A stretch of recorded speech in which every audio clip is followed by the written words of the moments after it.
سابق رہنما مسلم لیگ نون چھوڑنے کا اعلان کیا زبیر صاحب نے. السلام علیکم زبیر صاحب. جی السلام علیکم. جی زبیر صاحب, آپ نے چھوڑی کیوں مسلم لیگ نون؟ آخر محمد زبیر آپ تو ترجمان یعنی فیس بن گئے تھے مسلم لیگ نون کے, یہ آخر چھوڑنے کا فیصلہ کیوں کیا آپ نے؟ کاشف, یہ کوئی ایک انسیڈنٹ تو تھا نہیں, سیریز آف تھنگس. اس میں دو ایسپیکٹس ہیں جو براڈلی میں اگر آپ اجازت دیں. ایک تو یہ ہے کہ مسلم لیگ نون نے جو جب سے ووٹ آف نو کانفیڈنس ہوا تھا اس کو لے کے اور اس کے بعد سے لے کے آج تک جو آپ کیا کہنا چاہیے جو حرکتیں کی ہیں ڈیموکریسی کو انڈرمائن کرنے کے لیے, this was not the party, اور کنسسٹنٹلی کرتے چلے جا رہے ہیں. اور میں اگر آپ مجھے 2-3 منٹ دیں گے تو میں اس کو ریکال کر لوں کہ کیا کیا واقعات ہوئے تھے. ایک تو ووٹ آف نو کانفیڈنس, اس کو بہت دفعہ ڈسکس بھی کیا ہے. میں اس کو کہتا ہوں the original son P M L N کا, کیونکہ اس وقت جب وہ کیا تھا اور اس وقت کی اسٹیبلشمنٹ کے ساتھ مل کے کیا تھا تو آپ کمپرومائز ہو گئے تھے. So every thing that you were doing after that were compromise. اور اس کے خود کنفرمیشن مریم نواز نے نومبر 2022 کو جب باجوہ صاحب کے جانے کا وقت تھا, یہ جا چکے تھے, تو انہوں نے کہا ہماری تو ابھی تک حکومت ہی نہیں تھی. یعنی کہ اپریل سے لے کے نومبر تک وہ خود کہہ رہی ہیں وہ تو باجوہ صاحب چلا رہے تھے. So you were compromised, totally compromised.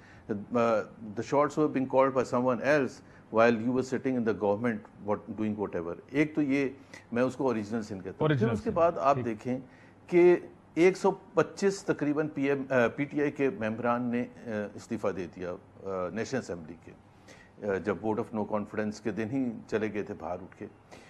تقریباً 100 ممبر مائنس سے اسمبلی 16 مہینے تک چلاتے رہے ہیں. ابھی یہ جمہوریت کا کوئی اصول ہوتا ہے؟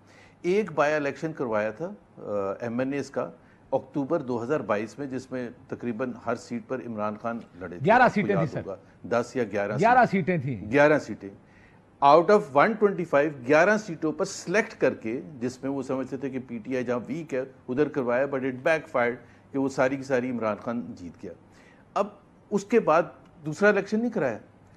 اگست 2023 پہنچ گیا, ایک بائی الیکشن نہیں کروایا ان سیٹوں پر جو خالی ہوئی تھیں.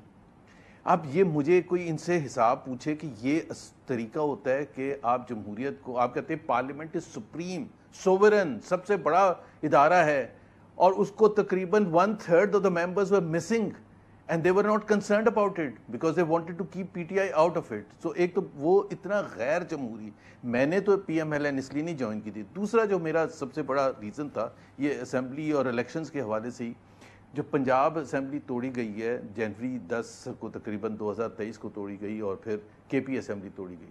اسمبلی توڑی گئی, 160 ممبران تھے پی ایم ایل این کے, ایک بھی کورٹ نہیں گیا جا کے کہ یہ جی عمران خان نے غلط توڑی, ایک بھی نہیں گیا. بلکہ ہم نے چیف منسٹر جو تھا محسن نقوی صاحب کو ہماری مرضی سے وہ نامینیٹ ہوئے, پی ٹی آئی نے نہیں نامینیٹ کیا تھا. ہمارے گورنر تھے بلیغ الرحمان, انہوں نے اوتھ دیا, انہوں نے ان کی کابینہ کو اوتھ دیا, یعنی کہ وہ اس کو جسٹیفائی اور لیگلائز کیا کیئر ٹیکر کو. کس بیسس پر کہ 90 دن میں آپ الیکشن کرائیں گے. کنوینئنٹلی دے ڈیڈ ایوری تھنگ, اور کچھ تو سب کے سامنے. لیکن آئین توڑ دیا نا جب انہوں نے الیکشن نہیں کرائے زبیر صاحب, یہ تو آئین توڑا گیا. جو آئین کہتا ہے کہ 90 دن, اب تو سپریم کورٹ کے فیصلے آ رہے ہیں کہ 90 دن میں الیکشن کیوں نہیں کرائے گئے, لیکن آئین توڑ دیا کیونکہ سیاسی طور پر سوٹ کرتا تھا. آئین توڑ دیا. اچھا وہ بھی میں کاشف ایکسپلین کر دوں بیکاز یہ موقع ہے. جنوری کی 10 تاریخ کو اسمبلی توڑی گئی تھی, فیبری کی 27 تاریخ کو chief justice supreme court Bandial نے وہ لیا تھا سو موتو. یہ سب کہتے کہ جی وہ بندیال صاحب بیچ میں کیوں گھس گئے تھے. بھائی 1.5 مہینہ آپ کے پاس جو تھا, 90 دن میں تو الیکشن ہونے تھے.